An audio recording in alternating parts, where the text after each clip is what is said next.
Hey guys, what's up?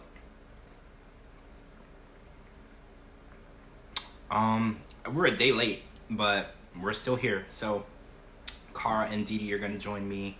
We're gonna try to cover two shows today. Um, there's craziness going on around us all around. So we're waiting on Cara and Didi to join and gonna just talk about some of the stuff that happened today, and then we're gonna jump into the 90 Day Fiance podcast. I know we're late. We should have been here yesterday. Sorry guys. But yeah, so I'm gonna wait for the girls to join and hopefully get started soon. Welcome everyone. Happy Monday. Hope everyone is having a good week. Make sure you text your loved ones, and reach out and make sure that everyone knows you care about them and you love them, because you don't know what's really going on. You really just don't know. So just want to make sure we bring that up. All right, give me a second. I'm gonna invite Cara and Didi. I know Cara is running late, so she should be here in a few. But I think Didi is gonna join. Thank you so much, Pineapple. I think I saw your DM. I'm not sure, but I appreciate that. I'm gonna go back and check them. I got a bunch. I really appreciate everybody reaching out today. So thank you so much for everybody reaching out. I don't even know what to say, honestly. It's just insane.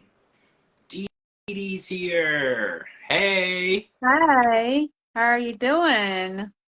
I'm okay. How are you? I'm good. Waiting for this hurricane to hit. So, Right? I know. There's just craziness all around, right? This whole world is just crazy right now. So, Cara's here. yay! Cara's here too. Oh, Pineapple, your best friend lost their dad a few hours ago, literally had a fatal heart attack. I'm so sorry. My condolences to you. Hey, Hi, how are Hi. you? I'm a hot mess.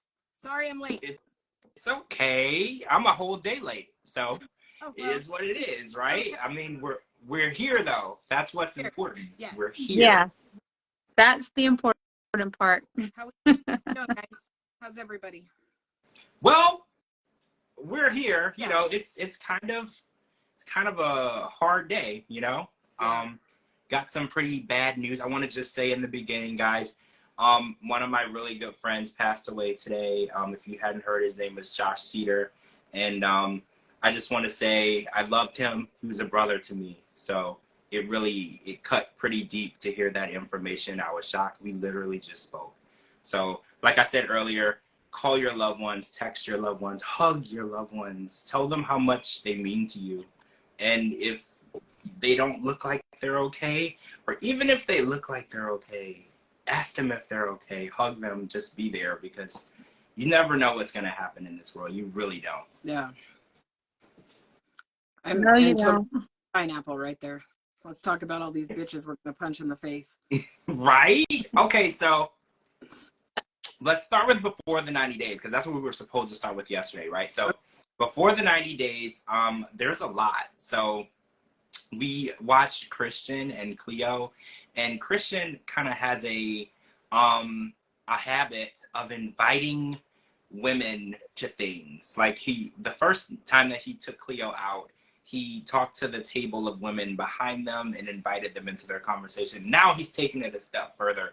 He has invited a woman to their Thanksgiving.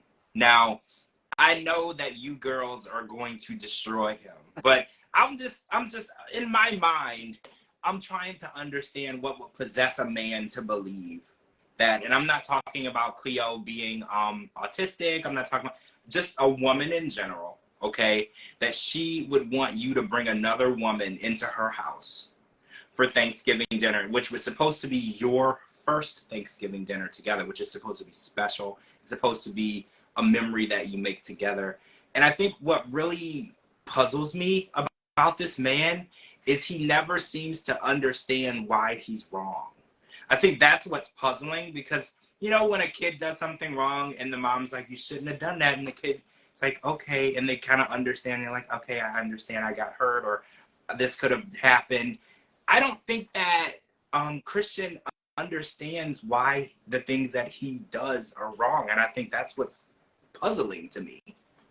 Well, first of all, this dumbass. Oh my God, this dumbass.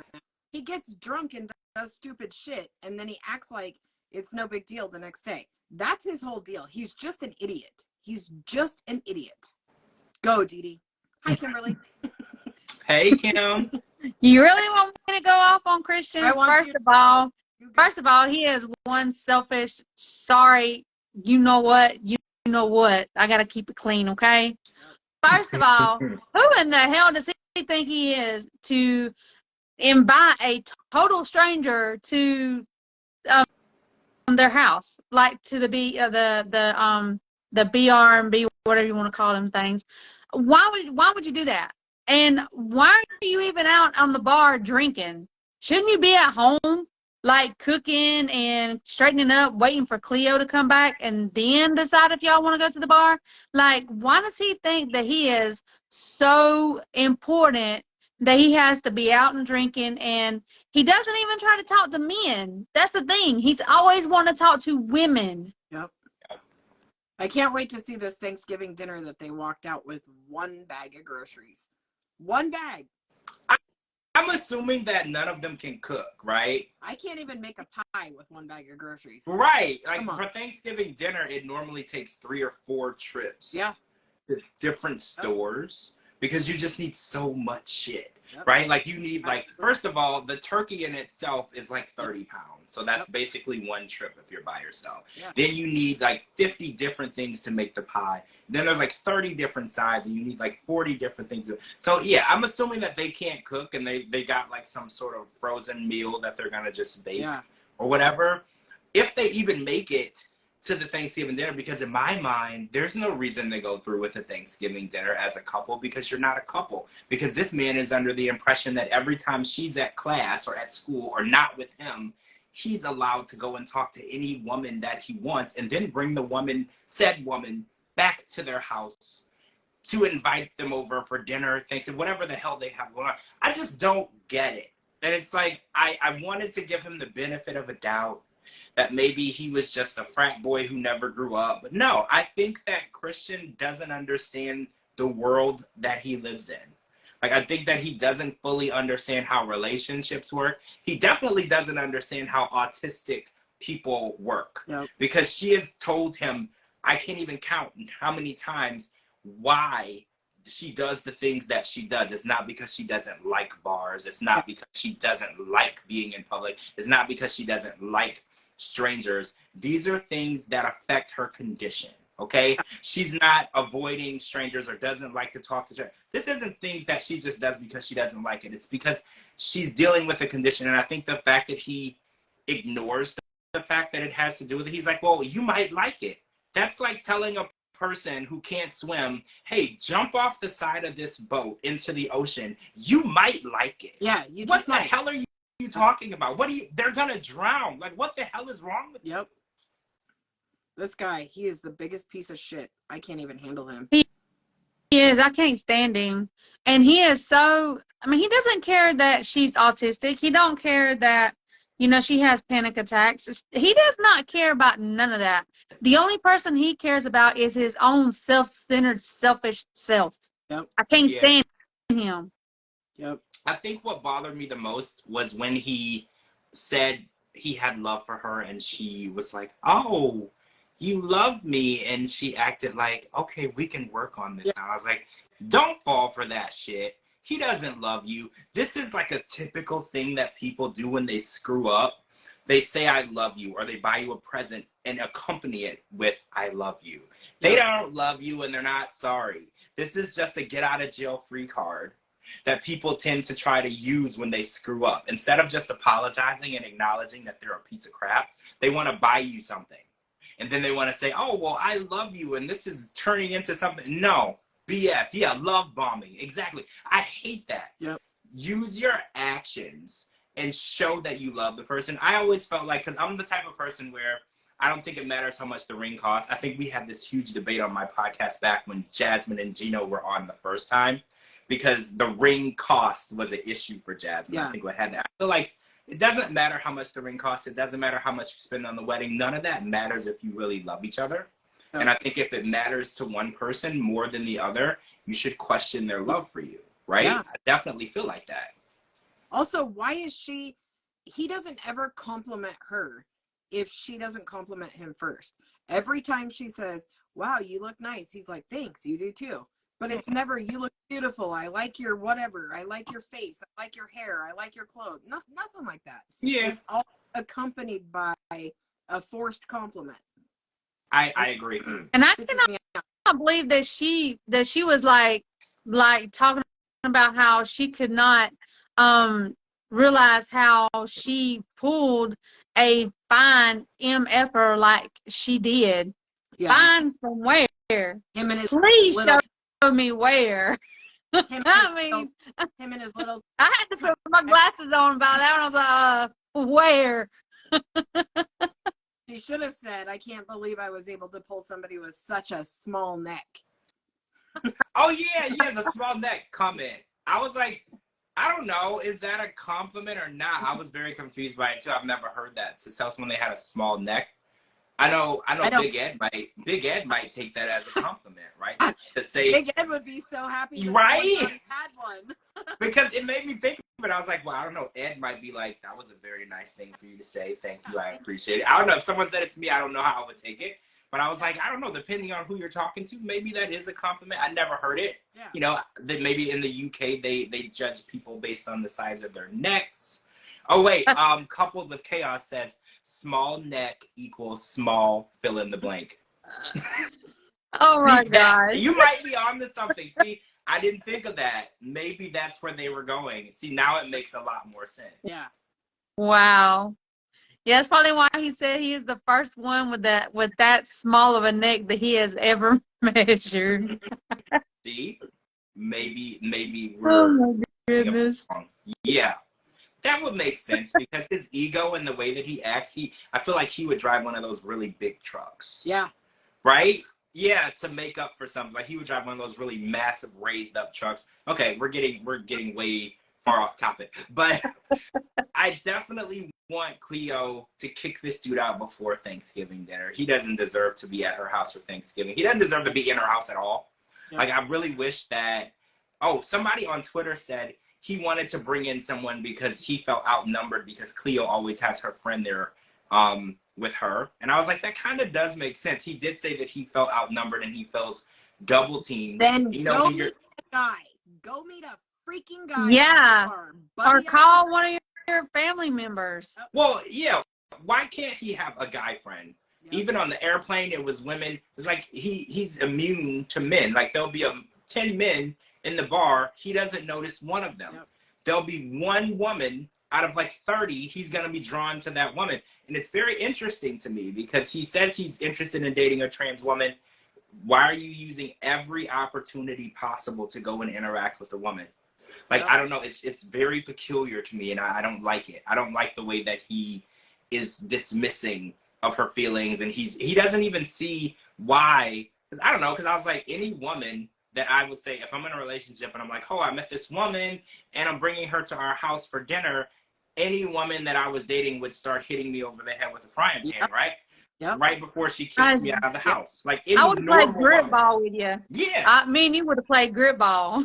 Yeah, so it's not like... in the face. Yeah. I'm like, I don't understand what planet this guy lives on where women are just like, oh, yeah, just bring random women that you met at the bar into our house. We can all be friends. Oh, by the way, I'm autistic. I don't like people that I don't know. So just bring a lot of people into our house that I don't know because that's something you should do, even though I told you not to. Like, I just don't get it. He has no respect for her. And he doesn't care. Right. I feel like he knows that he shouldn't do it. He knows that it will bother her. And like you said, he has no respect. He does it anyway.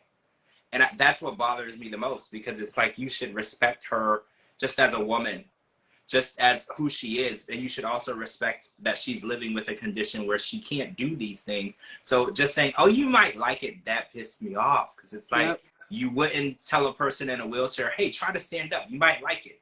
Okay, a-hole. Yeah. No, don't do that. That's disrespectful. It's rude. It's condescending. And it's plain nasty to say to someone who has a condition. He really, really gets under my skin, but not as much. Okay, so I want to jump over to Nicola and Misha, because we found out that Nicola is the only person in the relationship in his family altogether that is embarrassed of Misha. I was really interested in seeing how his family, brothers, and everyone reacted to Misha. I mean, I thought that they would react fine because she's a beautiful woman who's interested in this douchebag. Yep. And they did. That's exactly how they reacted. His mom was like, if she wants to marry him, thank God. Yeah. Because I was like, I thought this man would never get the hell out of my house. Like, she was like, if that's what she wants to do, and he made his decision that he wants to move to America, like, bye. Yep. You know, send me something when you get there. Good. I'm happy for you. He's the only one with the issue. And I think Misha can understand now the 7 years of pretending like things weren't going to be okay is just him. Yep. It's just, he's the common denominator of the issue. His brother had no issue. The family was just like surprised that a woman was interested in him at all. And that's kind of how we were reacting too. We were like, wait, what's she want with him? Is there something we don't know? Does he have like a whole bunch of money? Does he have like a private jet? Like, what's going on here? So they felt the same way. They're like, if she wants to marry you and take you to America, like you won the lottery, do it, right? So, hey, guys, I'm racking my brain trying to remember the name of the cartoon.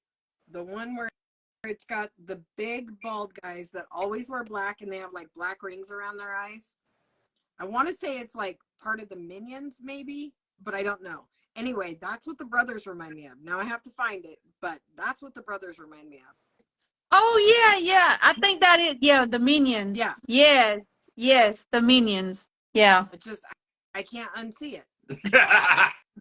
there's some good memes out there, by the way, of things. There's probably a meme of that, because there's been a bunch of good memes going around for the new castmates. So we're going to get into that. But what do you guys think Misha should do now that she knows that Nicola is the one who's embarrassed of her past? And, well, first of all, you guys think that he has a past too. He's just lying, right? Isn't that how you feel? Yeah. Me and Cara already said that he was the one that was embarrassed of her. Yep. We've already said that. We already knew that. But when I would have found out, not only would I have punched him in the freaking face, but I would have kicked him in the nuts and then pushed him in the ocean. Yes. Me too. I just want her to know her worth in this situation and know that she's not done anything wrong. Having 2 children, been married, been in a relationship that didn't work out does not make her damaged. It does not make her unworthy. Yep. It does not make her not good enough.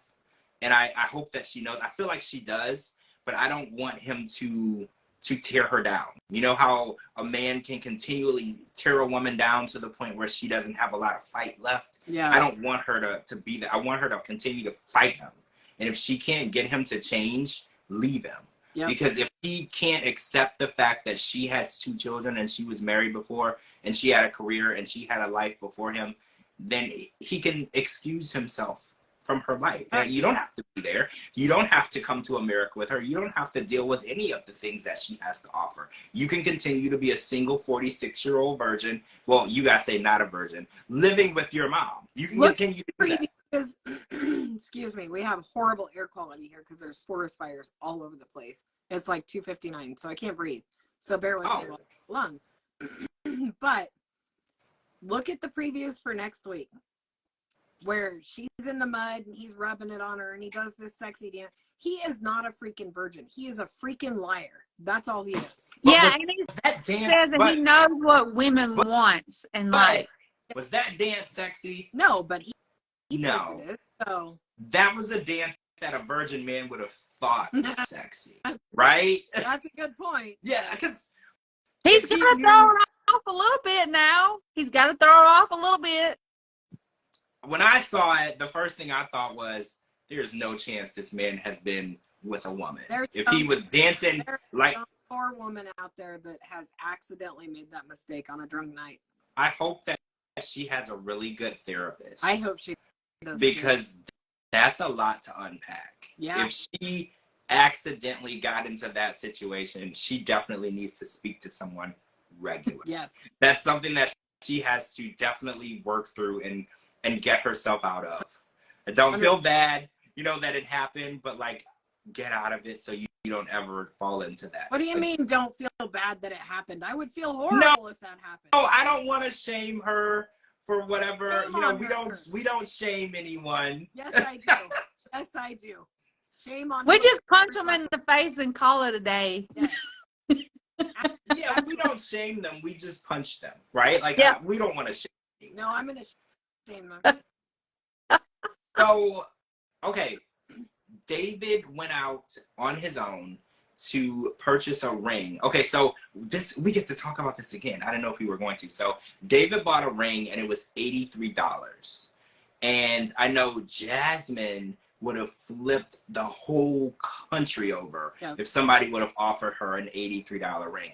But I feel like for Sheila, it's more going to be the thought that counts. But a lot of people were saying, since this is so fresh with what happened with her mom and this tragedy, is it really a good time to ask somebody such a life-changing question, right? Because a lot of people were saying this is not really a time to ask somebody to make that decision when they have so much emotionally going on. It's a great time. You think so? Yeah. She's ready to better her life. She's ready to move on. She wants to move her kid. Like, this is a great time. This is... But bettering her life isn't love. No, I know. I'm not saying it is. I think she truly loves him. Oh. I really do, from the bottom of my heart. I think she really loves him. But I also think she'll be better off once she gets here with her son. I think it's all going to be way better. I think she really loves him. I was doubtful at first, but I do think she loves him. Okay, Dee, what do you think? I don't know. I'm still, I don't know. Sometimes I think she does, and then sometimes she like says something that I'm like, huh, really? So, I mean, she just makes little comments. You know what I'm saying? Yeah. I don't know. I know he loves her. Yeah. He's madly in love with her.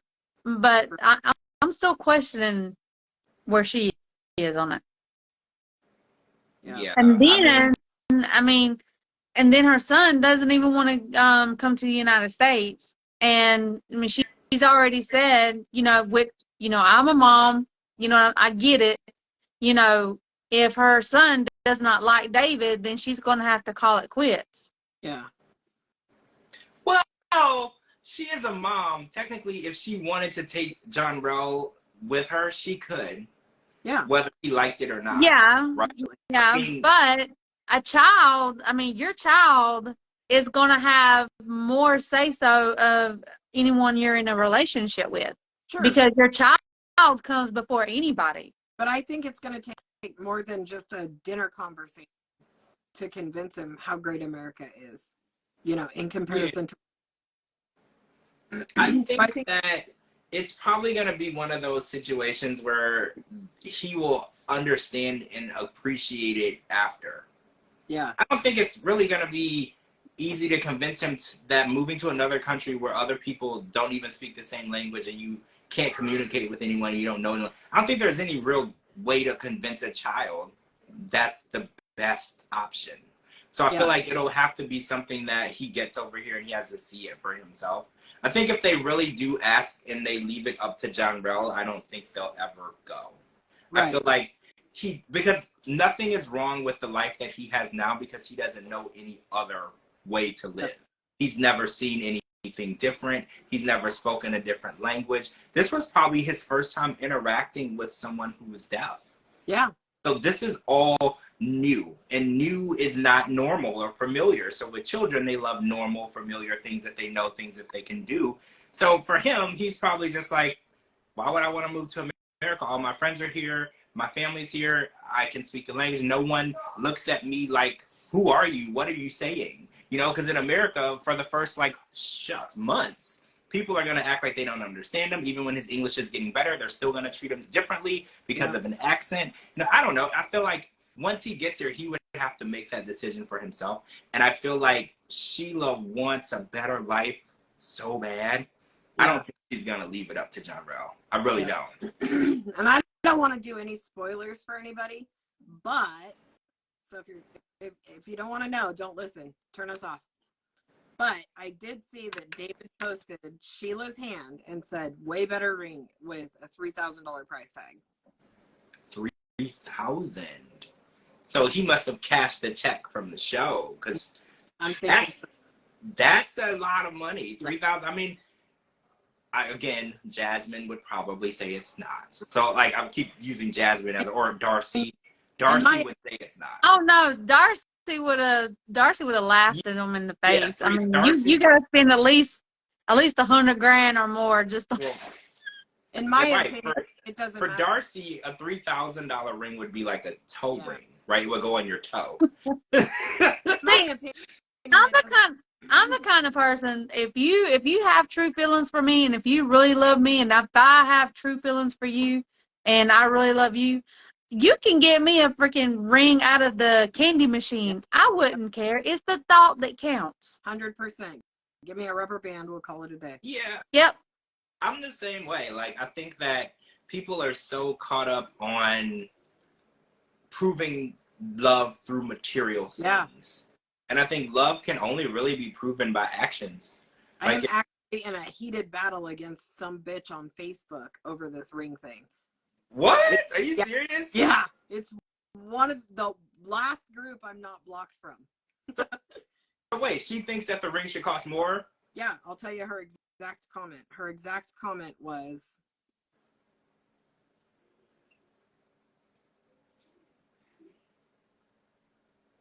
I'm still pissed off about it. It says, $83 for a ring. You go ahead and have a nice day, sir. Nope. Oh, Wow. See, that is the type of behavior that I think is very deterring, especially for young guys who find a girl they really love and they want to ask. Because asking a girl to marry you is a lot, emotionally, physically, financially. It's just a lot of pressure. But then the idea of you find the girl you really love, but then you can't afford to give her the most expensive ring. Yep. And then you look at it as, I'm not good enough for her. Yep. Or I can't be with her because I'm not the person who can give her the best of the best. And I feel like it's not your responsibility to give her the world. You just give her your heart. You show her that you would do anything for her. I think people confuse I would do anything for you with I would buy you a Maserati. It's not what that means. It means if there was anything that you needed within my means, I would do it, no questions asked. I think people, they take that and they misconstrue the words, and they're like, oh, well, if you love me and you'll do anything for me, you would buy me this $15,000 purse, or you would buy me this car, or like in Wayne and Holly's situation, you would buy me this house. Yeah. You know, and I think that's the main issue with people not understanding love has nothing to do with material things of anything. Like, and stop expecting someone to buy your love. Because a lot of people are like, well, why don't you love me? And it's like, well, love isn't true love if the person who you're in love with bought you. Yep. If they got to your heart through purchasing things, this is why later down the line the relationship is falling apart, because you're not an item to be purchased.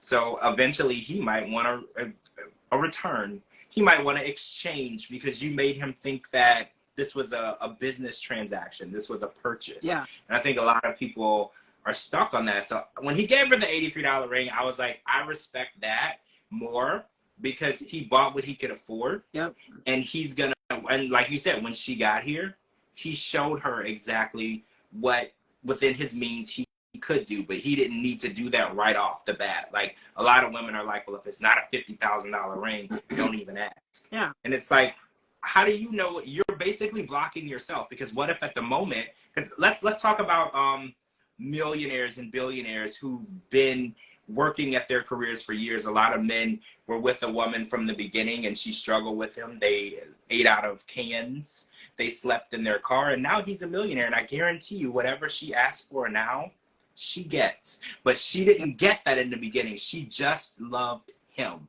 Whether he had $2 million or $2. Yep.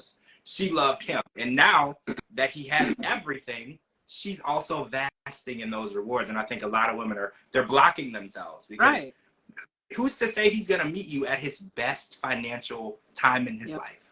He might meet you at a time where things are all over the place, terrible. But if he loves you, that has nothing to do with where his financial situation is. Yep. I completely agree. Yeah, me too. Me too. Okay, so Jasmine said that there's a video of her sleeping with her ex less than a month when this was filmed. So this was episode 13 of this season. And Jasmine said, River's like, what? Yes, I know, right? What's up, River? So Jasmine said that there's a video less than 30 days prior of her sleeping with Dan, which you guys called that right away. When we found out that he was within the building, within walking distance of her, and she was fantasizing about him, you guys put the puzzle pieces together, literally, shucks, what, 8 weeks ago, 9 weeks ago? You guys knew exactly what was going on. But I have to say this. When Jasmine gets pissed off, she says hurtful things, and now I can't decipher when she's saying hurtful things. Is she just trying to say hurtful things, or is she telling the truth? She's telling the Because now I can't tell. She's telling the truth. Do you think that she really was sleeping with her ex less than? Because that would literally be like, wait, a month prior. He's been there almost 3 weeks. That would have been like 3 weeks ago, before Gino got there. Right before he got there. Yeah. That's when she sent him off on his little vacation. That's so. Wait, you guys think that because it wasn't just the first time 3 weeks ago. So how long do you think she's probably been sleeping with her ex? How long have her and Gino been together? 2.5 years? So 3 years. The whole time? I don't think they ever stopped. Wow. So you think that now Dane doesn't have all the bullshit all the time. He's split it with Gino. And I wouldn't put it past her having a video, because that's how she's going to manipulate Dane into giving her money, so she don't put it out in the world. Yep. Oh. So the plan, okay. Well, the world knows it exists, but I guess if we don't see the video, there's no proof. Because that was my next question. Is Dan also giving Jasmine money? So the answer is yes. Yeah. Yeah. 100%. So Gino being super cheap, she had to outsource the rest of her money from somebody else. Getting money from a lot of men. So we're not just talking about two guys here. We're talking about lots of different people. She's probably still on the Sugar Baby website. That's what I was fixing to say. She's got to still be on the Sugar Baby website, because she keeps throwing it up in Gino's face that, you know, like whenever they had the fight, that's how they met, was on the Sugar Baby website. Every time. That why can't he spend money on her like he did with the other women and stuff like that. So yeah. Yep. Well, yeah, apparently he took his ex to Legoland and Disney, and Jasmine is never going to let that go. Never. She's like, you took this to Disney and Legoland. She's like, so you have to pay for my apartment for the rest of my life. Like, you have to pay for this apartment for the rest of, like, she's never going to let it go that he spent money on his ex. And she's like, every time I ask you for money, you don't want to give it to me. And I was like, but why are you always asking him for money? Yeah. Like, that's a red flag to me. Like, I understand that there will be times in anyone's life where things can go wrong, because I do know that she lost her job because of some things that happened with some photos, and she was a teacher, blah, blah, blah. But why do you always have to ask him for money? Yeah. She lost her job, but I don't see her. Guys, I know y'all probably gonna come after me, but at this time and point, I don't even care, because you know what? I don't think she lost her job because of those photos. I really don't. Because Gino is in the United States. She's in Panama. I mean, it doesn't make sense. It's not mathing. Math ain't mathing. Okay, so 13 months they've been waiting on visa approval, K1 visa approval. So my first question, do you think that Gino really filed the visa when he said he did? Yeah. Do you think that 13 months is a normal amount of time because of COVID? I think he did. I think she's here, and I think she already left his ass. Okay, so let's talk about this. So if you guys didn't know, there were some photos that surfaced last weekend of Jasmine in New York City celebrating her 37th birthday. Please let that be right. She will kill me if I made her older. 37th birthday. It was 38. Oh, 38. Okay, so Jasmine, I made you younger, so keep my head attached to my neck. So she was in New York with Mikey Burke from Before the 90 Days, right? They were on the same season with Hamina.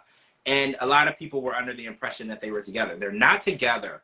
Mikey was at the birthday celebration for Jasmine in New York City. So if you guys didn't know, I don't know how you wouldn't have known at this point. Jasmine has been in the United States for a while. I don't want to say how long, but she's been in the United States for a while. But what was strange and interesting for me was some fans found Gino eating at a restaurant alone. Yep. And then they found Jasmine out and about in the city with Mikey. And it brings me to what you just said. Do you think that they are together, having issues, not together? Like, what do you think is going on? Because she would have been here long enough to get married. Yep. I'm not going to put any timeline on it, but long enough to get married. And then, you know, once you get married and you file, it doesn't really matter if you stay together or not. Yep. So what do you think is going on? Exactly that. I think she got what she wanted. She got married, got what she wanted, and she split, and now he's responsible for her. Whoa.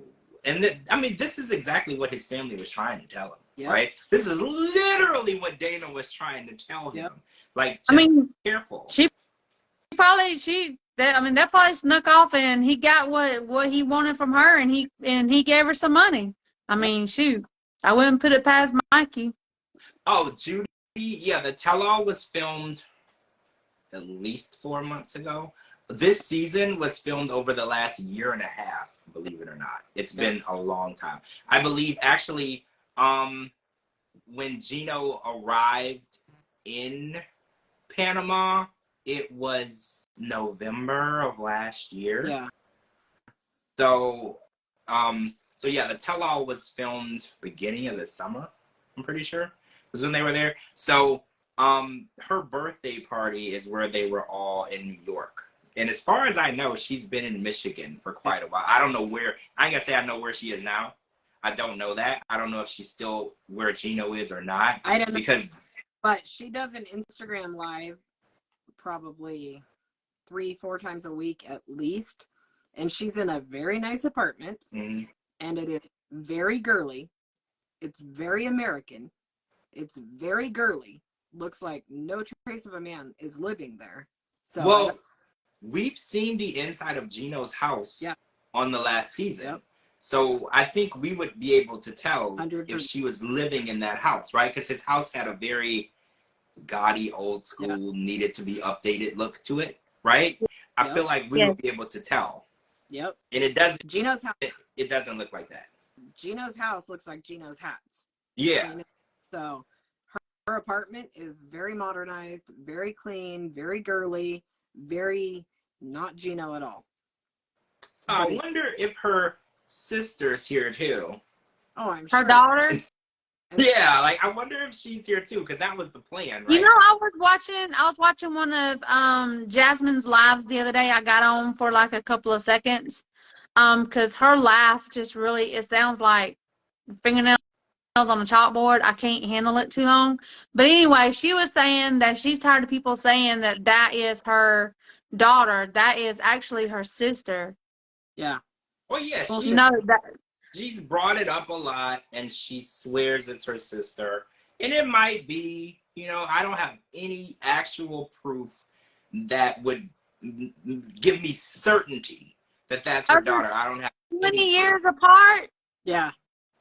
I know people that do have siblings that are 20 years apart. So I can't prove it. My first mind just tells me that's her sister, not her daughter. That's her daughter. But that's her daughter. My youngest child is 21. And for all the money in the world, I would not have another baby now. Oh, yeah. No way.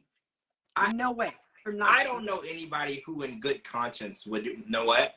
We'll get to that later because we're going to talk about Danielle and Johan. Yeah. So we're going to get to that a little later, actually. That's a whole subject that I wanted to cover. So hold on, I need to. Oh, Riley and Violet. So we're watching them, and hold on, let me grab my notes here. Okay, so Riley decided to tell Violet things were going, I don't want to say good because they're never going good with him, but when things were going decent, he decided that he wanted to come clean and tell her that he consulted with a private investigator, which in my opinion was stupid to tell her because you didn't go through with it and you didn't have a report in your hand, so why the hell would you say anything? You know, that's like saying to someone like, you know what, I was going to do this, but I didn't, but I just wanted to tell you that I was gonna do it. No, like who the hell does that? Like he told her, and then that was the last straw, and now she kind of feels like she just can't trust him, which I think is interesting because the whole time that he's been there, he said that he wasn't going to use the private investigator if he could get any information out of Violet himself to make him feel better about their relationship. And he's been there this whole time. He's gotten zero information about her whatsoever. At this point, she could still be an axe murderer. We aren't sure because we literally don't know. I don't even know if he knows her actual last name. Like I would need to see like a ID, passport, something, because at this point, every time he asks her anything about herself, she flips the hell out. Yeah. And she yells and screams and she says, you need to protect me and you should protect me. And I'm like, just tell him what the hell is going on with you. He's asking you questions, and if you want to marry somebody, these are not questions that are too difficult to answer. If you want to move to another country and be with someone, they need to know bare minimal, at least everything that's happened in the last 20 years in your life, right? Like that's bare minimal. Yeah. And I mean, technically it should go like 25, 30 years. Well, let's just go bare minimal. They need to know who you were married to, who you're divorced from, who your kids' fathers are, how much money you had, what's your last 10 jobs.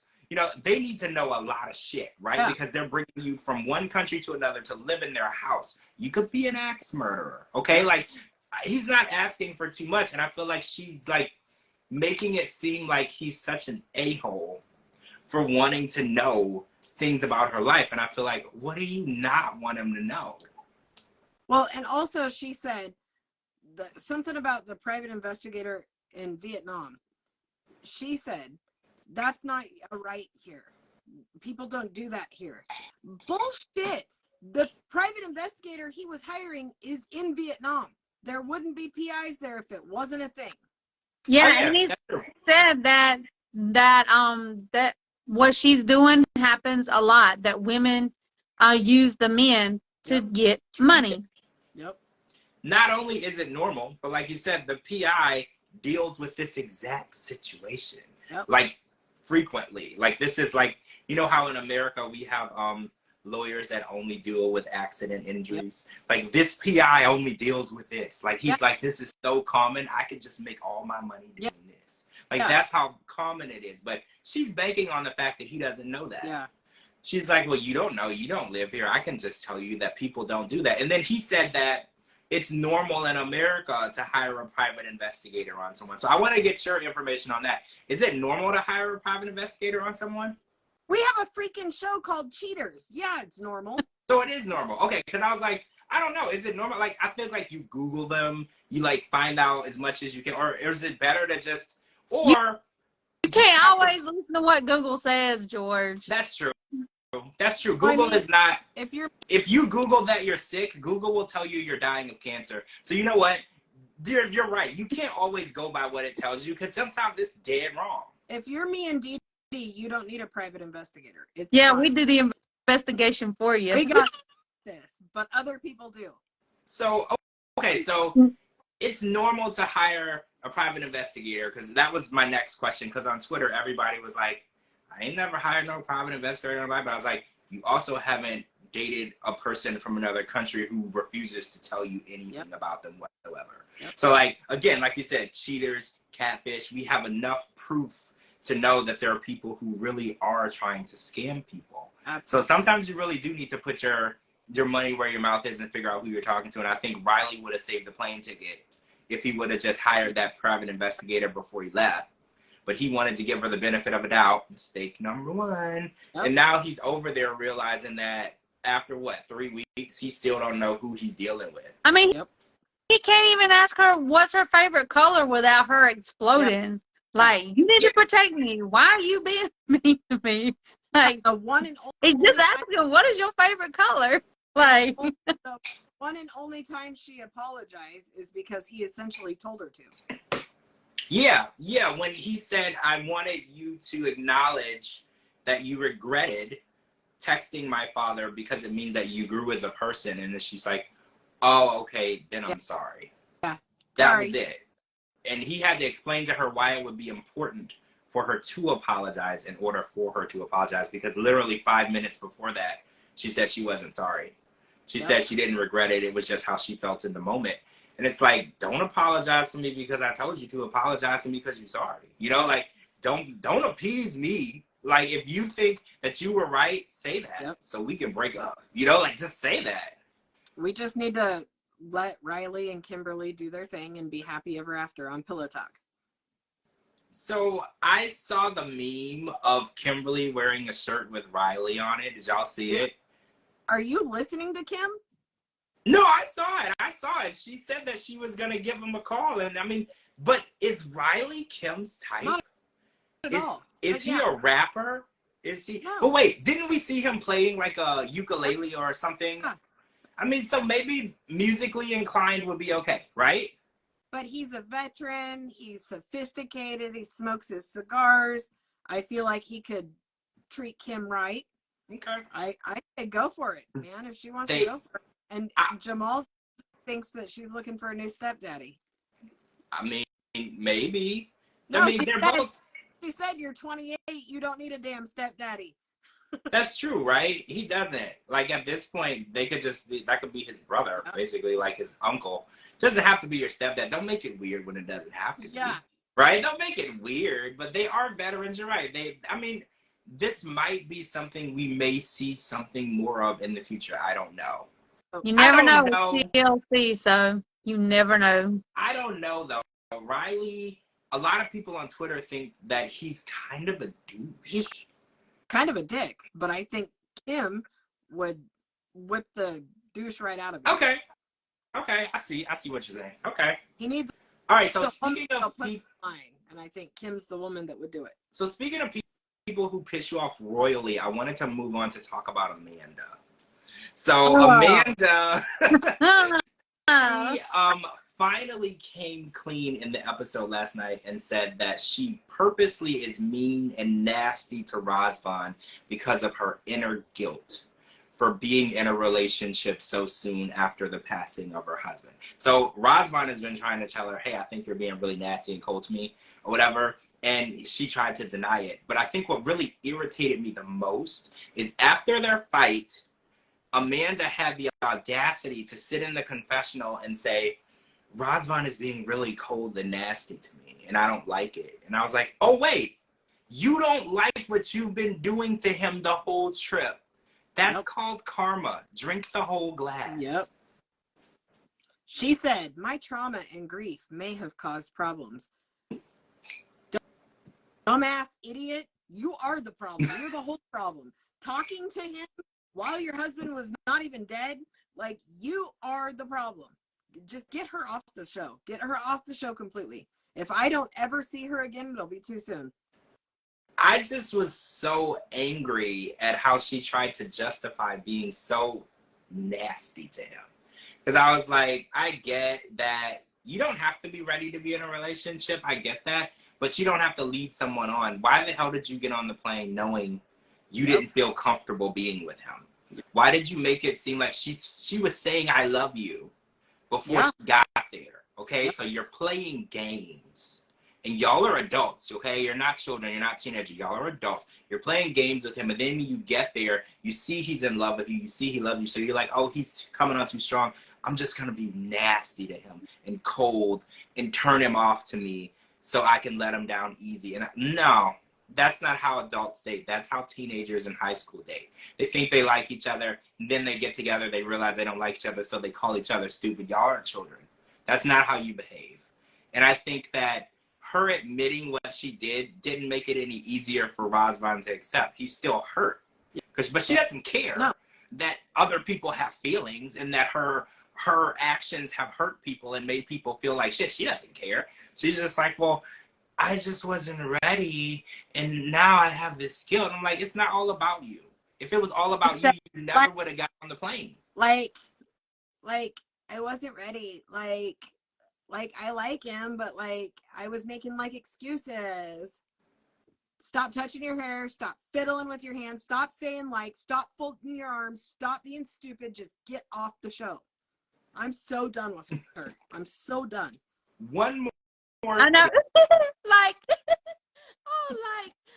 oh my goodness, like, oh my gosh. like. Oh, one more thing. She wanted to use the fact that she felt that Razvan wouldn't take care of her. He wasn't going to be a good provider. And I was like, they're there. He's driving his own car. He has his own place to live. He's taking care of himself. She never once said in any of her confessionals that she's been sending him money regularly. Okay? Right. Never once said that. So all of a sudden it's time for you to leave and you know that he wants to come along. Now you have to be like, well, you wouldn't be a janitor to take care of me. Take care of yourself. Yep. Why does he have to do anything to take care of you? Yep. Why did, like, I don't know. Like, why does she feel like she can bring him over here and then he has to work 6 jobs to take care of her? Get a job yourself. Like, And then to say, you're not half the man Jason was. Then What the hell are you doing, lady? I'd show her the door right then and there. See, I know Razvan is a man, so he wouldn't be able to punch her in the face, but I would call my best friend, and I would have let my best friend beat the shiznit out of her. Absolutely. See how many times she would say the word like then, like, that's all we heard was like. She sounded like a freaking CD, like a, what do you call it, a scratch CD or something. Yep. Oh my goodness. goodness. Yeah, it was awful. Razvan needs to get rid of her. Well, we already know he already has, but I mean, man, she's so freaking bipolar. I just can't even. Like, a bipolar person is, I don't know. She calmer than I don't know. Yeah, I feel like she's not. I think that she's just selfish and she doesn't care about anybody but herself. Like, I don't think that her emotions are bipolar, where she's like, I love you. We just need to go slow. And then she's like, why are you not a janitor? Why wouldn't you be a janitor? I make excuses so we can break up, but I love him. I really want to be with him. Get on this freaking page, lady. That is bipolar. Yeah, you're right. Yeah. I totally get it. He's given her the same cold shoulder that she's been giving him, and she's trying to be like, oh, lovey-dovey, and then he touches her, and she's like, ooh, don't touch me. Yep. I agree, Donna. I crowned her the worst 90-day cast member from this season of Before the 90 Days last night on Twitter.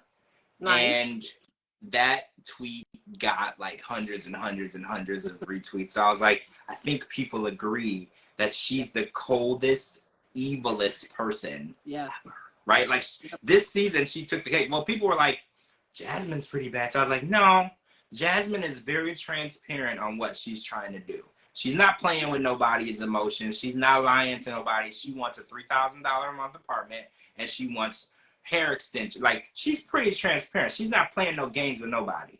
Yep. She told Gino more than once that she was banging her ex. Gino never left. Yep. Right? So I think that the real issue is Amanda is lying to people and playing with people's money. That's what makes her the worst, in my opinion. Yeah. I don't know. Violet, Amanda, and Jasmine are all pretty tied for the top place. Yep. And you know, if you can beat Jasmine, you doing something. Yep. And Amanda's done beat Jasmine. Yep. Mm-hmm. All right, so we're going to switch over to The Other Way. So we're going to like switch over and jump into this episode of The Other Way. There were new people, which I want to get into because there's just a lot to get into. But I want to start off with Holly and Wayne because Holly dismissed herself from the conversation. She ran off into the neighborhood, into the street barefoot, like Britney Spears at a 7-Eleven. And she was like, he just left. So, you know, he jumped in the car and pulled out. She's like, he left me here. So Twitter made it very clear. They were like, he didn't leave you. You walked outside away from the car. And into said, into the street. You didn't make it known where you were going. You basically said you didn't want to be around. Nobody told you to get up and walk out. Right.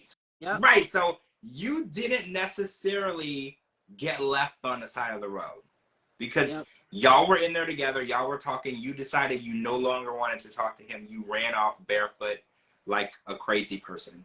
Yep. And now you're like, he left me. I don't think I want to be with someone who would leave me. And I was like, he shouldn't want to be with you anyway. Like, you got so many issues. And then when I saw her doing the Britney Spears bare feet walking, I was like, see, I knew you were weird. I knew you were weird. Like, when you go to that sketch gas station because you don't got a lot of gas and there's some lady with long hair barefoot asking you for a black and mile, you know you're on the wrong side of town. And Holly's that chick. Holly's that chick, right? That's her. We knew she was that chick whenever she got off of the airplane, whenever she couldn't even stand up or keep her eyes open. We knew she was on something. I mean, I get it that she's upset about not having a honeymoon. I get it. Yeah. I get her being upset about that. That is a lot of money to put in crypto. That is a lot of money. $40,000 is a lot to invest without telling her. And the fact that he did spend it after he said that was their honeymoon money, he should have told her. I know that it's his money. He has his own business. But when you say that you're going to go on a honeymoon together and that was part of the condition of her coming over, do you disagree? I feel like it's a lie. I don't think he put any money into crypto. I think that contracting job that he had fell through a long time ago and he didn't have the money he said he did. So he tried to say that money's gone, so she doesn't think that he didn't make the money or that he didn't have the money. He just can't afford it, and he came up with an excuse as to why, in my opinion. And I think I'm with Cara because he did make the statement that she has no idea how much debt he is in.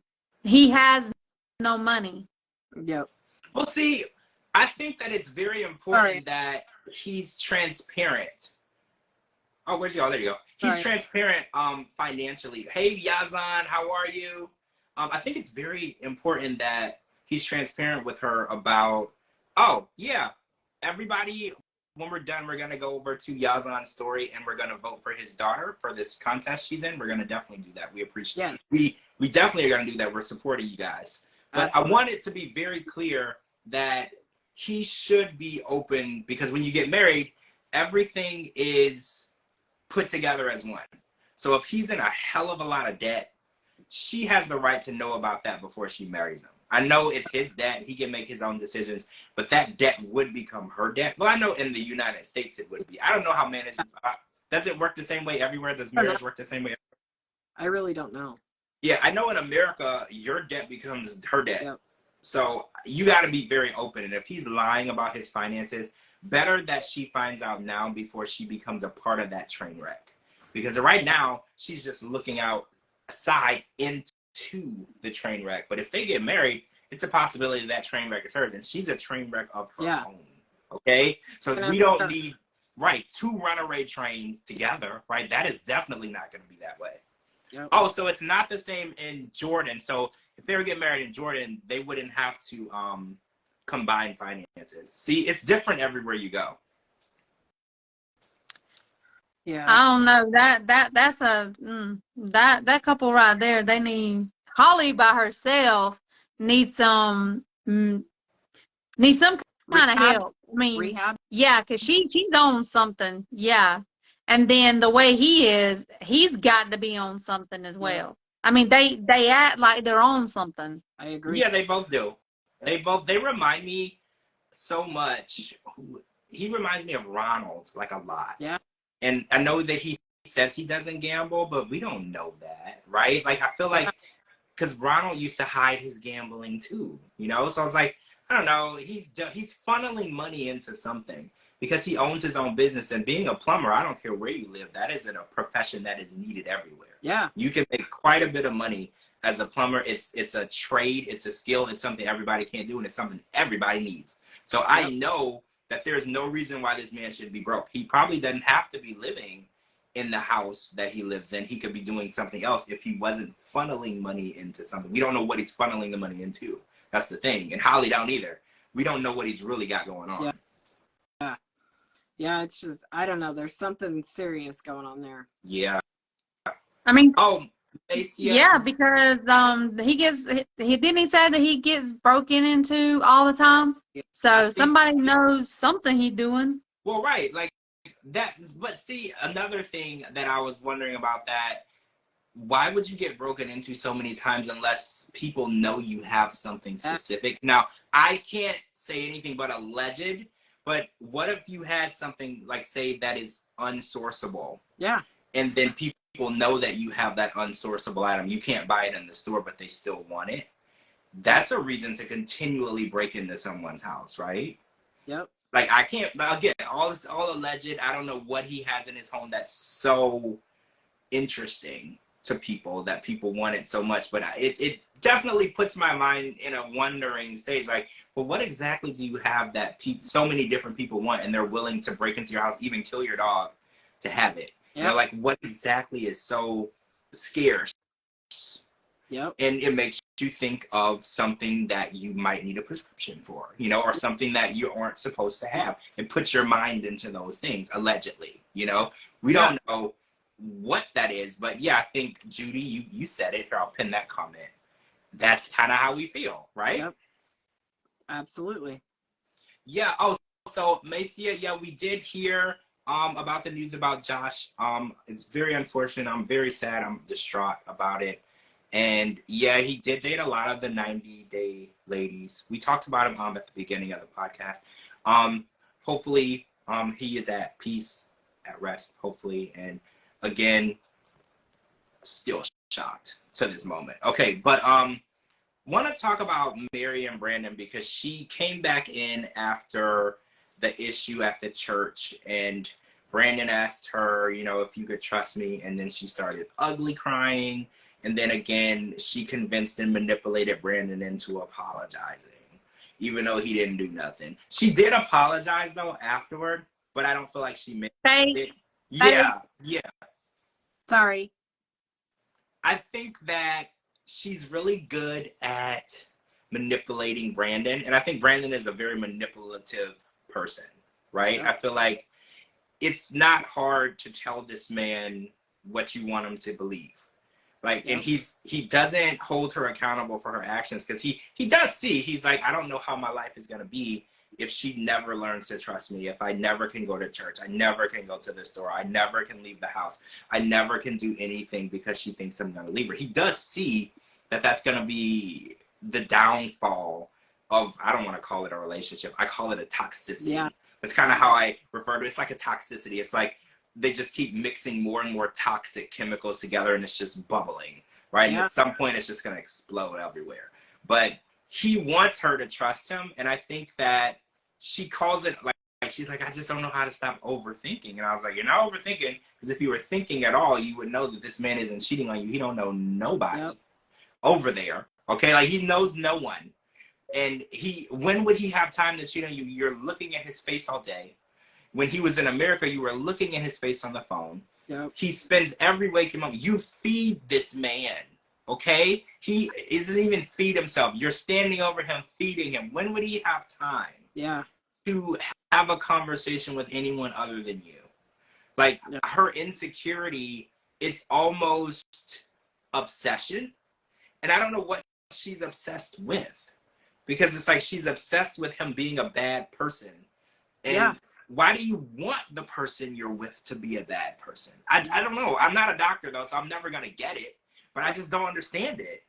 I agree. It's weird. But one thing about him, I've never really had any super good things to say about him. But I will say, one thing I did notice is every time she shows him something new, whether it's something she drew or something she painted or a place she lives or a place she went or whatever. He's very positive about he's never negative. And that's pretty impressive, especially in his situation. Because I'd be like, bitch, I don't see where you went to school. Right. Like, she's like, this is where I went to school. I'm like, girl, I don't care where you went to school. I had to leave my whole country, and you want to show me where you went to school? And it's down the street from your house. I had to leave the whole country where I live. Yeah. I don't care where you went to school. That's how Yeah, I would be like, sit your punk ass down. We fixing to talk. Well, I need to know what is your deal. Yep. I mean, this is one thing that I'm looking at Mary. Everybody has a past. You know what I'm saying? If you bring your past into every relationship that you go into, you're not going to be happy. Yep. Because you're bringing old packages or old whatever you call it in English. My English ain't even working today. But you're bringing old baggage. Baggage into the new relationship. Yeah. And then what are you going to do? You're going to keep accusing them, and they're just going to pack up and leave. Yep, I agree. But that's the pattern, right? Because didn't she say her ex cheated on her and left? She said that she's just used to people leaving. Right. Cheated on her. Like, 10 times. When you are the comment, and I don't like to do this because a lot of people call it victim blaming, but sometimes when you're the common denominator and the same thing keeps happening with different people, yep, sometimes your actions are contributing to that behavior. So it would be in good interest to look into that. Like, are you doing something that would make someone cheat? Like what she's doing with Brandon. If first of all, she doesn't want to have sex with him. Yeah. Second of all, he can't talk to anyone, go anywhere, look at anyone, do anything. What do you think eventually he's going to start doing? Possibly looking elsewhere? We'll see on the next episode of Snapped. Yep. Yeah, basically. Oh, so we saw in the preview, they're going to start asking for money for bills. Isn't this funny? Because I remember before he left, I was like, the first question I had, I was like, who's going to be paying for stuff when they get there? Because she doesn't. Yeah, he went over there with $250. Right. That was my. And she's already acting like she's having another asthma attack. Yeah. Right. She needs to be checked out. And there's nothing wrong with her. This is just her way to get her way. There's nothing wrong with her. And again, I'm not like downing anyone's medical condition, but she was fine. She just didn't want to be in that situation because she was getting called out. Yep. So now she can't breathe, and now her blood pressure is high. Now that's not a medical condition. That's a manipulative tactic. Yep. It's to make someone think that you're not okay, so they cater to you, so you don't have to. You know who else is good at that? Violet. This is Violet's tactic. I feel like Violet and Mary are on the same page with their. Yeah. They're definitely so good at figuring out ways to get out of being honest, get out of being the right person, getting out of telling the truth. Yep. I feel like that's definitely their tactics, and they're good at it. They could write a book. I said that, though. I was like, Mary could write a book on how you can always do something wrong to someone and get them to apologize to you, because that's an art form. Yep. Right? When I'm wrong, I'm not getting an apology from anybody. They're pissed at me. It wasn't even a panic attack, Miss Judy. It wasn't even a panic attack. It wasn't even an asthma attack. It was a temper tantrum. Yes. There was nothing wrong with her. And then what happened in the beginning? What happened in the end? He broke down and apologized to her. But for what? Because she's so good at what she does. And when she did have her half-assed apology and says, sorry, he says, don't be sorry. I know. Bitch, be sorry. That pissed me off. I know, right? I mean, dang. For someone who refuses to apologize, never discourage them to apologize when they finally do. Yep. That's like, don't do that. If they never apologize and you finally get an apology, let them own it. Please. Let them own it, because you were never going to get that. Yes, Rising Soul, that is exactly the definition of gaslighting. Yep. Literally the definition. Making somebody feel bad for being hurt by your behavior. Yes. That is literally gaslighting. And she literally is an author of the book. She could do a freaking play on it on Broadway. She's so good. Like, she literally knows exactly how to manipulate. And I do think She preyed on Brandon because Brandon is an easy target. Yep.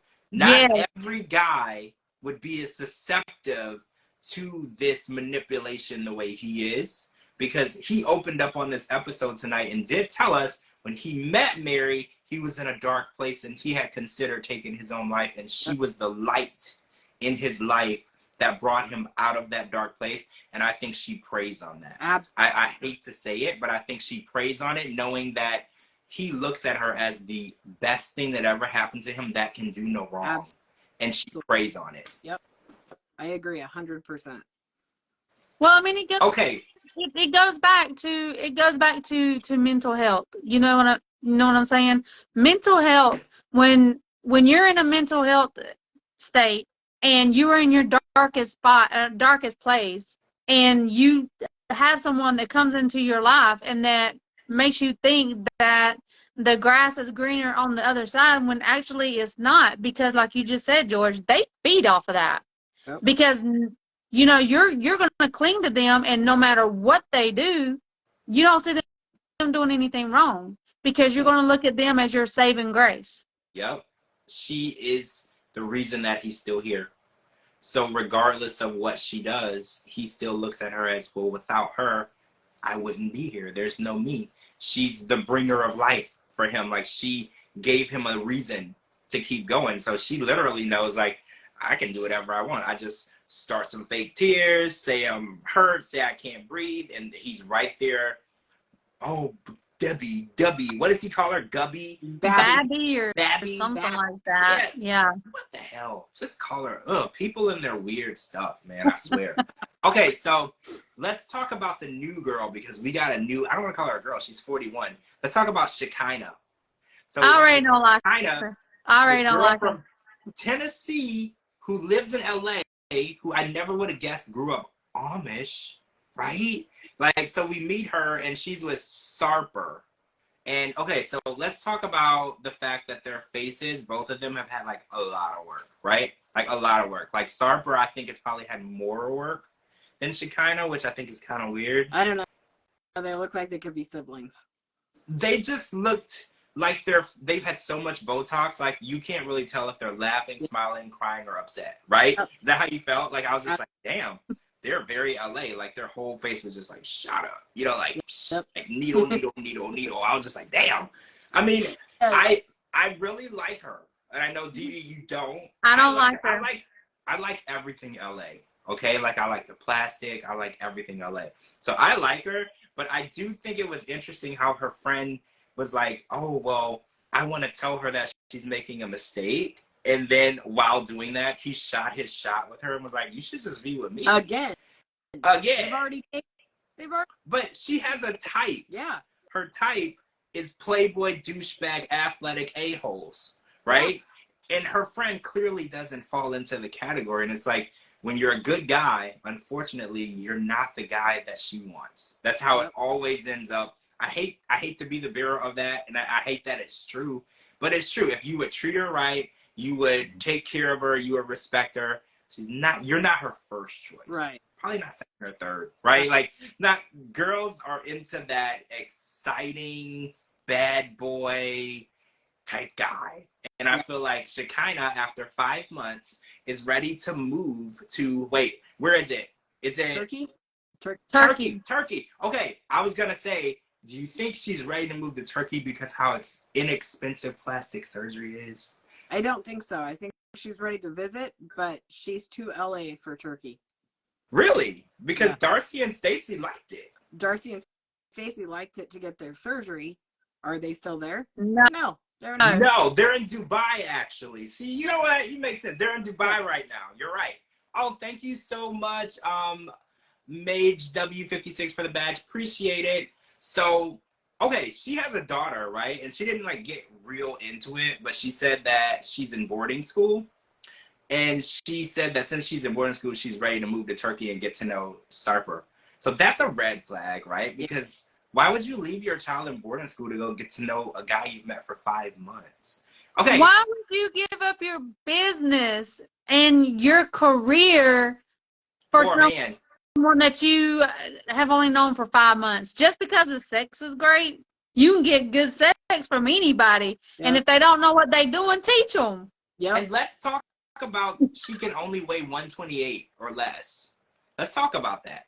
Is it ever okay for a man to tell you how much you should weigh? Like, I was under the impression, No. love her for who she is or don't love her at all. So the fact that she changed her diet and even entertained the idea of losing weight for this man is scary to me, because she has a daughter. And I don't want her daughter to ever think that a man can come into your life and say, hey, you will look better thinner. Yeah. Don't ever let anybody enter in your life and tell you you're better any other way than who you are right now. Yep. So the fact that even her friends, they were like, the fact that you even are entertaining it and trying to lose weight for him is insane. And I think it is. It's literally insane. I want her to do better loving herself. She's beautiful. She clearly can get any guy she wants. Her friends are fighting over her. So it's like, why do you feel that this guy... Okay, another thing that just popped in my head. When we met Sarper, his friend asked, how many women have you been with? And he said about 2,500. Right. So what, I know that's what I was gonna say. 2,500 so or more. Like, is that even possible? I'm a church boy. I grew up in the church. Like, I didn't even know that number was fathomable to a human being. Oh my God! I don't even think being a porn star you would have a number. How old is he? How old is he? Do we know? I didn't see his age, but he definitely looks her age or older, right? At least 41. I could have sworn she said 43. I could be wrong. Don't hold me to it, but I could have sworn she said 43. 2,500 people is somebody having sex with a different person every day for over 6 years, 6.5 years, every single day. 2,500. There ain't no way his dick would have fallen off. Well, wouldn't he have something like an STD? You would think. That's what I was fixing to say. And she still went over there and had this amazing sex with him, and off the chain sex, hot sex, whatever it is she wanted to call it, and not go take him to get a STD. I mean, does his thing still work? I mean, this is a lot.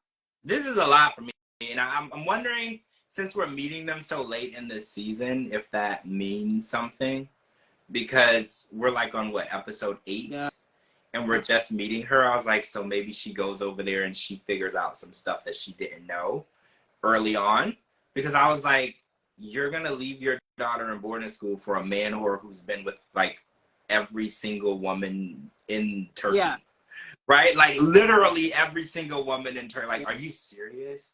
Like, that was a fling. When you were over there and y'all were having sex, that was it. Yep. You weren't supposed to go back. Yeah. That was it.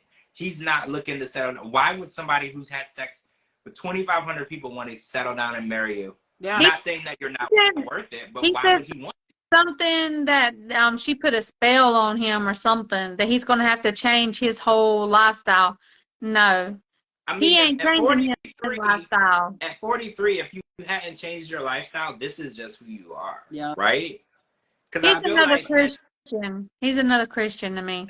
I already don't like him. There's too many red flags. I mean, as soon as not even 1 minute into watching her on TV, I was like, nope, I don't like her. Oh, them red flags started shooting up. He's a model and fitness trainer, so maybe he's banging all the chicks he meets at the gym. So Smokey and Baby Kitty says maybe it's all his training girls at the gym.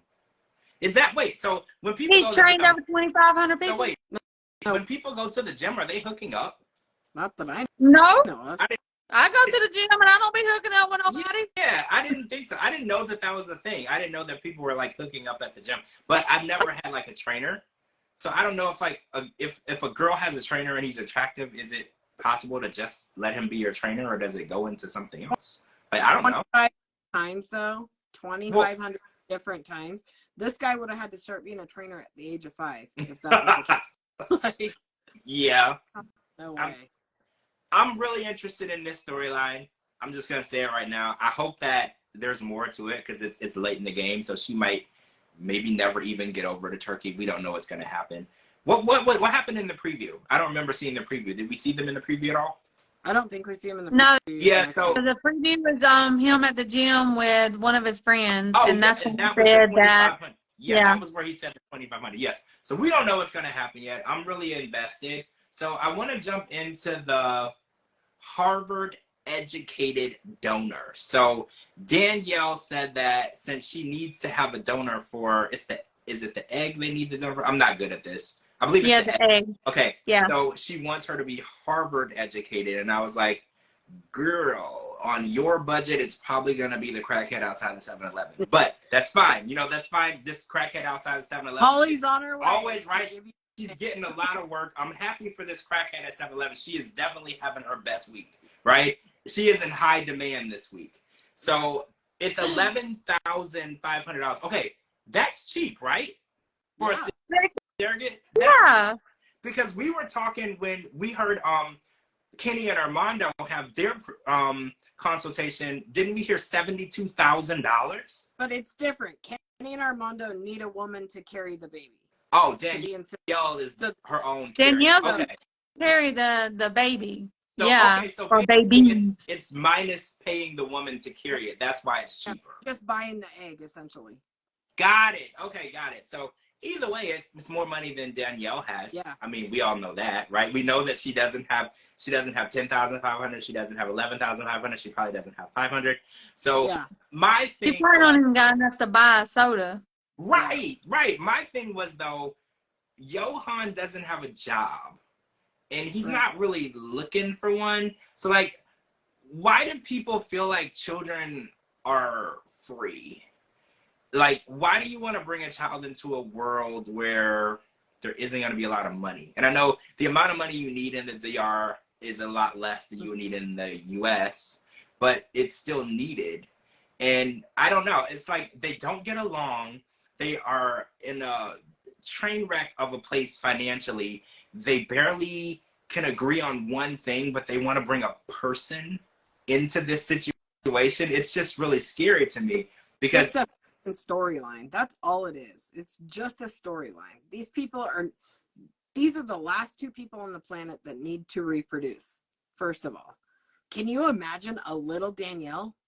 Like, I can't even handle a big Danielle, let alone a little one. No, we don't need that. No, we don't need that. No, I mean, and it's crazy how they're thinking that a baby is gonna fix everything. A baby is the most amazing, oh my gosh, I love babies. A child is the best thing that could ever happen to you other than your life yourself, having life. But a baby doesn't always fix things. A baby can sometimes make it worse. Yeah. And it would be, because when they split up, which we know they do, like, you're going to have to figure out how to co-parent this baby. And you're already not on the same page with what it needs and how it needs to be raised. It's going to be a shit show if that happens. They can't even have a conversation without fighting. I know. They can't sit in the car next to each other and have a conversation without disagreeing about everything. And I think Danielle is right, though. Johan wants all the fun stuff with the kid. He wants to play catch. He wants to play peekaboo. He wants to tickle the kid. And whenever the child needs something else, he's going to hand it to Danielle. And I think that is a major issue, because I feel like Johan is like a 17-foot tall kid, right? Right. Like, I feel like he's definitely not mature. Yeah. He's like a human giraffe, right? Like, he's a big baby, and he doesn't understand the world and how it works and money and how, you can't just say, I want a baby and I want a donor and I want all this to happen and then do nothing to pay for it. Now, that's not how the world works. The world, you can have anything you want if you can figure out a way to pay for it. No one will tell you no. Like, you can get anything if you can figure out a way to pay for it. And I feel like he always looks to Danielle, and she mentioned it on the episode. She was like, oh, I don't have this money, and that means I'm the only one who's going to have to figure out how to get it. And I was like, well, you put yourself in a relationship with a man that you knew was not financially stable. So you can't really complain about him not being financially stable, because when you met him, he was not financially stable. You knew it, you did it anyway, and now you're trying to make him feel bad about his lack of finances when this is who he's always been. Yeah. You can't come over and be like, okay, well, now that you married me, you have to figure out a way to make $100K a year. He's never made $100K a year. He's probably never going to in the DR. Don't be stupid. You know, like, he can't produce that, and you expecting that from him is out of the question. And it's like she likes to put him down, basically. Like, well, anything money-wise I have to do, anything I have to do. And I'm like, you picked him, though. He was minding his own business at the hotel fitness center when you walked in and you started flirting with him and you started sleeping with him and you let him propose to you and y'all, he was fine either way. If it wasn't you, it would have been the next American girl, right? Like, so you can't really complain. This was kind of what you asked for. But how did they flip scripts so fast? Like, wasn't it last week or whatever week we saw them last? They were going to get a gym and he was going to be a personal trainer and she was going to be a yoga instructor. And now all of that's gone and they're going to have a baby. Like, what are we doing next week? They have to break up, right? I think they have to break up. So maybe that's the next. I'm confused because now that we're in 1 hour episodes, I don't know how many episodes there are anymore. So I'm really confused. Left now. Yeah, because it's usually 14, but now that we're doing 1 hour, that would make it 28, right? I think they had to do it this way because this season is just, these people are wackadoos. Plain and simple. So they're like, we don't even have enough to do a whole season. So we'll add another show and cut these down to an hour just so we can push through. I bet the tell-all is maybe 2 parts, but even the tell-all is going to be short. Yeah, because we already know who's together and who ain't together. So yeah, it's not even difficult to figure out. They don't know how to control social media anymore. We see everything too early, too soon. Like, what was that on Love in Paradise? We knew that we knew Jessica was pregnant with one baby. Like, they don't know how to control social media. They used to. I was watching Extreme Sisters the last season, and one of the sisters was not only pregnant, but had a baby. And I didn't find out until the show aired. And I was like, see, that's how you control social media. Don't let them ruin the show. Yeah, I mean, if they sign an NDA, well, they need to be held accountable. Yeah. Yeah, and I think TLC is definitely letting people get away with a lot of NDA, what's the word? Violations. Yeah. Yeah, I mean, people are.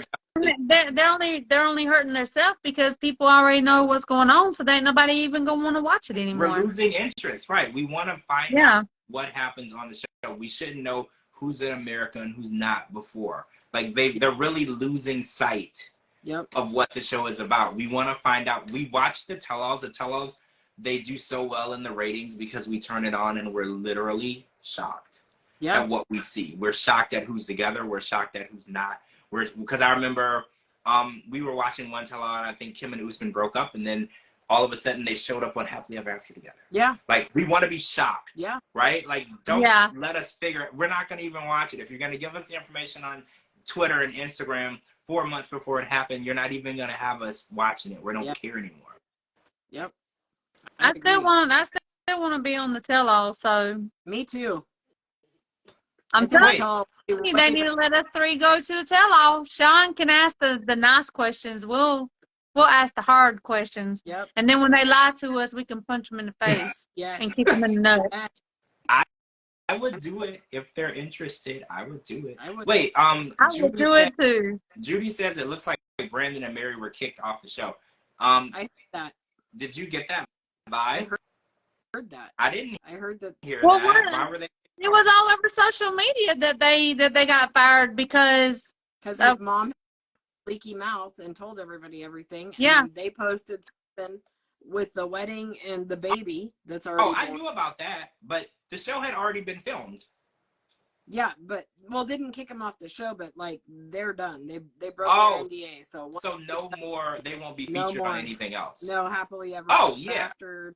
Well, it's kind of his mom's fault though, not his, right? They're live on TikTok every night. Brandon and Mary are together. Mm-hmm. Oh, I didn't know that. Yep. You can't do that because that gives it all away because people want to know if he's still there. Oh yeah, so. Again, I think a lot of people are forgetting what an NDA is. and they exist for a reason. It's not just to stop you from posting things. It's to keep the integrity of the show alive. Yeah. People actually want to tune in. The people who flew over to these countries to film this stuff with you, they don't want to waste their time. They want people to actually tune in and watch the show and be interested. So I think it's an integrity issue. And I think a lot of people are like, well, it's my life. I can post about my life if I want to, but you're taking away from the integrity of the show because you filmed it. You did 15-hour days, and now you're ruining it. So no one's actually going to watch it. Oh, we're talking about Brandon and Mary. Apparently, they got canned. I guess they're not going to be on any spinoffs as far as we know. Do you think? But they did film the tell-all, right? I heard that they were at the tell-all. Okay, they did that, but they're just not going to be returning on anything else. Yeah, I can see that. I mean, if you don't respect the rules of the show and the network, you're going to get fired. I mean, it's a job. Yeah. You know, if you worked at the grocery store and you don't follow the policy, they're going to fire you from the grocery store. It's a job. You have to follow the rules. You get, $1,000. Well, there's quite a few that needs to be fired off the job because we found out a bunch of stuff, not only with the 90-day fiance, but what is it? Match abroad. I mean, we found out a lot of stuff way before we were supposed to. Yeah, you're right. You're right. I mean, and then certain people going on doing their lives talking about. I mean, and then they talking bad about TLC and all this other stuff. Like, why is TLC not saying anything to them? Yeah, I think that they are. Oh, Smokey. They do get paid from the show, but the catch is you don't collect okay, so you get a check at the end, and that's after the tell-all. So say they filmed the show a year ago, they didn't see any of the money until the tell-all was filmed. So it could be that they're asking for money because they didn't actually get any of the money from the show yet. And it's also in the NDAs that they're not to discuss money from the show. So they can't say, like Danielle's saying Johan doesn't have any money when we know he's getting paid just as much as her to be on the show. They have money, but they can't talk about that. It's in the NDA. Right. They can't talk about, like, I'm going to buy this when I get my money from the show. Or they can't say stuff like that. Yeah, but so if they go against the NDA, they don't even get a check after the tell-all because they broke contract. If you break the contract, you only get a check for a smaller amount. Yep. I don't remember what the percentage is. So say you were going to get $20,000 and you break the NDA. So after the tell-all, they might pay you $5,000 because you violated the NDA. Yep. And then you're probably blackballed as well. So you're not going to be able to film with that network again because you didn't follow their rules. And I think a lot of people get blackballed and they don't realize they're screwing themselves over in the long run because Sharp is a good network to be on because they will use you for years. It's a good residual job. So a lot of people don't realize that. They got to learn how to look at Angela. Look at Angela and Michael and Big Ed and crazy people like that. Be quiet and cash your checks. Don't tell them. Everybody doesn't need to know. When they turn on their TV, that's when they know. Just cash your checks and be happy. Yep. Okay, so I haven't watched The Last Resort yet, so I'm going to watch it after I'm done here. Oh, it was good. It was good. I haven't seen it yet. Okay, good. Good. We're going to come back tomorrow. Okay, so tomorrow's Tuesday. So no hurricane tomorrow. So it's supposed to hit Wednesday. So hopefully I'll have power and signal. So we'll be able to talk about The Last Resort tomorrow before these crazy storms start up. So, I mean, I'm hoping, fingers crossed, I don't lose either one. Right? Yeah. That's the plan. That's the hope that we're going for. But just in case, if I'm offline for a while, it's because I don't have no power. Well, where I'm at, we're in the red zone. We're still in the red zone, and it's saying, that's why I was looking at my notifications. It's still saying that we're going to start feeling it tomorrow night, and then Wednesday we'll be we'll be in the hurricane all day. Yeah. You guys check me out. This is why I live on the other coast, because the only thing going on over here is we're on fire. That's not better. Well, Fire is well, even to more me, scary. I mean, to me, going through a hurricane is just like pretty much another day. I mean, I'm used to it. We get them every year, so it doesn't really bother me.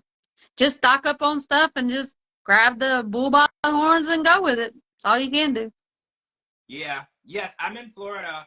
Oh yeah, so yeah, Smokey says it's an hour south of me. Yeah, it's gonna hit Tampa head on though, which I'm kind of scared. I have a lot of friends in Tampa. I know some people have already evacuated that I talked to, which I think is excellent. I don't want anybody to get hurt. If you don't have to get hurt, Yeah. if you don't have to stay, come to Orlando. We are not in the red zone. You will be fine. I don't want to say you'll be fine here, but you'll be safer here than if you stay in the eye. Okay, so we'll be back tomorrow to.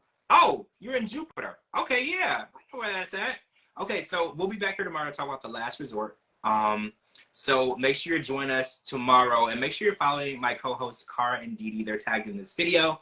And follow me on all social media platforms at George Mossey, GeorgeMossey.com. Anywhere you catch your podcast, type in The George Mossey Show. And thanks for joining us for this episode. So yeah, make sure you're back here tomorrow, though, so we can talk about The Last Resort. I'm going to go watch it right now, actually. Yeah. All right, guys. Bye. Bye. Bye.